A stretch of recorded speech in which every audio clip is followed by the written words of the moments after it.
Alright guys, welcome back to the channel. Got a few topics I would like to cover and talk about. As usual, raw thoughts.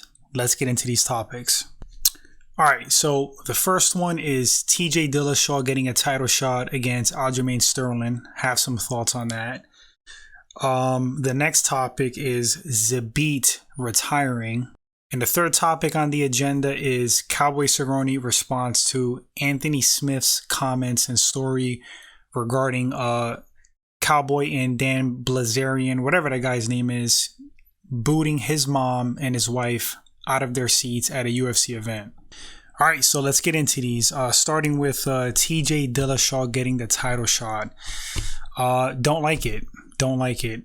I feel like there are other people more deserving of the title shot, namely Jose Aldo. So right now, Jose Aldo is on a 3-fight win streak. Those names include Pedro Munoz, Chito Vera, and Rob Font. No specific order. The reason I have an issue with TJ Dillashaw getting the title shot is that he's had one fight since his return. It was a suspect win over Corey Sandhagen. A lot of people believe Sandhagen won that fight. I know when I watched the fight, I felt like Sandhagen won. But that's just me. That's neither here nor there. The judges scored it the way they did. The decision went to TJ. Is what it is. But it was a close fight. Wins that fight upon his return. And to be frank, his history of PED use, getting busted for EPO. So a little trip down memory lane for you guys that don't really know the story or are not aware of the details with that. TJ Dillashaw got busted for EPO. EPO is basically a cardio conditioning enhancing agent. Increases red blood cells, if I'm not mistaken. It is taken via injection, either your thigh or your stomach area. Now, TJ got busted. He popped. And I see a lot of comments where people are giving him credit for coming clean. And that's kind of annoying because the only reason he came clean days before the official, statement was released that he flagged was because he had no choice. It wasn't out of the kindness out of his heart, some kind of honor code thing. He had to come clean because you could only take EPO one way for it to be effective, via injection, to my knowledge. It's not like he can use the excuse of tainted supplement. So when you're busted for EPO, you're busted. And I see comparisons with John Jones, but the John Jones thing, for the times he popped, even Jeff Nowitzki, I think he was the head of USADA at the time, the program for the UFC. Even he said on the Joe Rogan that it was kind of ambiguous. It was a little bit suspect how John, got flagged. And his opinion was it could have been a tainted supplement indeed. But they already got the ball rolling with things. They had to issue some kind of a punishment with John. The timing was weird. When it was found in his system, like the timing was like linked of him taking whatever banned substance the day of the weigh-in. Does that make sense? So John's story kind of jives a little bit that he ingested a tainted supplement. Who knows the real truth? But all I know is with TJ Dillashaw, he was busted dead to rights. Like there's not even any gray area with that. So yeah, I mean, he really doesn't get credit for coming clean. He was basically trying to get ahead of the situation before, it was made public. That's about it. Once again, with EPO, you don't ingest that. You can't accidentally ingest EPO and pop for it. You have to make a purposeful action of injecting it in your body. He got suspended. Fair enough. Received punishment. I think it was like a 2-year suspension. But he's just had one fight and he's a bona fide cheater. So with a close decision against Corey Sandhagen, do you deserve a title shot? It almost sounds like they're rewarding him, which is kind of weird.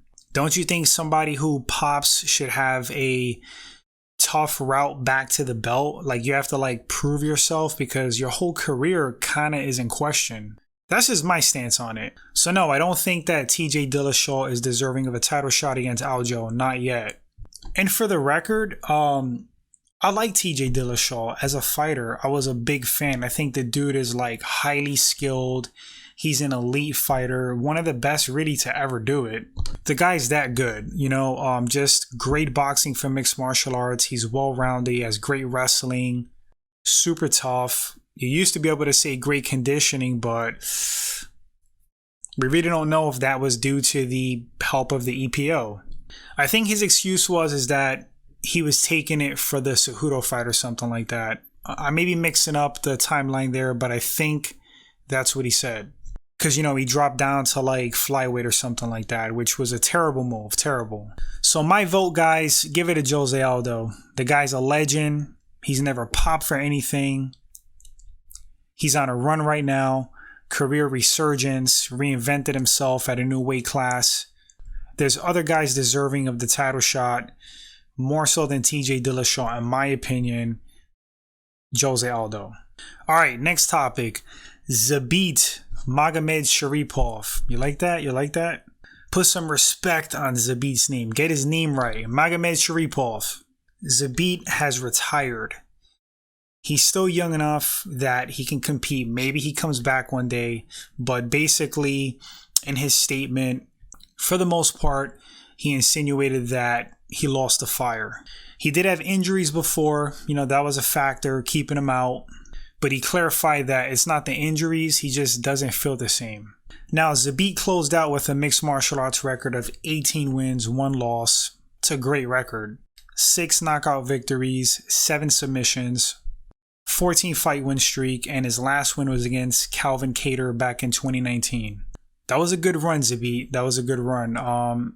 Personal feelings on Zabit as a fighter, hell of a fighter. Hell of a fighter. Crazy skill set. His striking is phenomenal. He can grapple. He's super tough. He's very long and lengthy for the division. Zabit's a problem, or he was. I think eventually Zabit would have been champion, world champ. His skill set, again, super impressive. Just a phenomenal fighter. I think part of him losing the fire to compete is being stalled out, you know. I don't know whose fault that was. If there were issues with the negotiation with the UFC, who knows? But when a guy's sitting out for a long time and he has the itch to compete, it gets harder and harder to come back. You know, you get a little bit disillusioned. The sport is a difficult one to be involved with, period. Now, I just have a lengthy training background. The only things I've competed in, you know, are wrestling and grappling. Oh, and like traditional martial arts competitions when I was younger. But having trained for fights, having trained for a very long time, it's a tough sport. You get hurt all the damn time in training, all the time. The cardio and conditioning is torturous. You get into these mini fights in the gym. When it's sparring day, hard sparring day, when you pull up and you park in that parking lot, you get butterflies, well, any normal person would, because you could get jacked up. And that's just a person doing it as a hobby and passion. You know, imagine a professional, the level of training they have to go through day in and day out, week in and week out, yearly. It's grueling, it's tough, it's not fun. You have to cut weight, you have to diet. When you step in that cage, you can be maimed, seriously injured. We've seen horrific injuries. You can die. If you get your butt whooped, hey, that's immortalized in front of millions of people watching. So it's a difficult sport, you know, few sports like mixed martial arts, that's for sure. So it's already hard to get out of the bed in the morning to compete for most people, for most fighters. And then you're out for a bit and you're enjoying your life. You have a little bit of money. And the idea of putting your body through that becomes less attractive. So that's what I think happened. I think it's just Zabit not competing, you know, issues with negotiation, and he lost the fire. But we'll see what happens. He's still a young guy. Maybe he just needs, you know, a longer break or something. Sometimes when guys train with elites and ranked people, they do well against them in the gym, and then they get that fire back because it's like, hey, like I'm dominating and doing certain things to this guy who's a world champ or former world champ or ranked top 10. I can still do this. That happens. Zabit, thank you for the great fights. Hell of a fighter. Sad to see you go, but you have to do what's best for yourself. All right, last topic. Cowboy Cerrone responds to Anthony Smith's story on the Believe You Me podcast regarding Cerrone and the Dan Blazarian dude. I don't even know if that's his name. I don't really care. His last name. Kicking Anthony Smith's wife and his mom out of their seats at a UFC event and taking the seats. Now, I saw Cerrone's comments. Cerrone flat out said it wasn't true. Like, he doesn't know why Anthony Smith made this story up. He thinks he's possibly clout chasing. He described how these seats have tags on them, their name, they're assigned. And if you think about it, according to Cowboy Cerrone, it doesn't make sense. And he says that he would never do that. But here's the thing. I wasn't there. We weren't there. People do dumb stuff when they're drunk. And if Cowboy was drunk, there's other stories about Cerrone being drunk, acting a fool a little bit. If he was drunk, I guess you never know. Maybe he did something that he doesn't remember. I know, just like personal opinion wise, I don't see Anthony Smith as a liar. He doesn't strike me as a guy that fabricates stories or clout chases. Neither does Cerrone for the most part. I don't think Cerrone's a clout chaser, but I could see Cerrone getting wild and crazy when he's drinking and maybe not remembering certain things. And here's another factor. Maybe Anthony Smith didn't get the correct or full story. Because to my understanding, he wasn't there. He didn't witness this. He was told that this happened. So, you know, when a story's passed around, when you're reiterating something, sometimes details get twisted. And by the time it gets to like the third person, it's a very different story. So, yeah, maybe the story wasn't conveyed correctly. Maybe Anthony Smith misunderstood what happened. Cowboy said that Smith has not confronted him in all these years. This happened like a few years ago, apparently. That's why it was confusing to him. He thought it was like clout chasing, but I don't think it's clout chasing. I just think he was on a podcast with BnB on their podcast and had a story to tell. It was just conversation and podcasting. So once again, I wasn't there. We weren't there. Who knows what the real truth is? But personal opinion, not condemning Cowboy, I'm inclined to lean towards Smith's side. And I'm not saying it's the full truth either. Anyway, guys, those are my thoughts on these topics. Thanks for watching the segment. Feel free to drop your thoughts, and I'll catch you guys on the next segment. Until then, take care.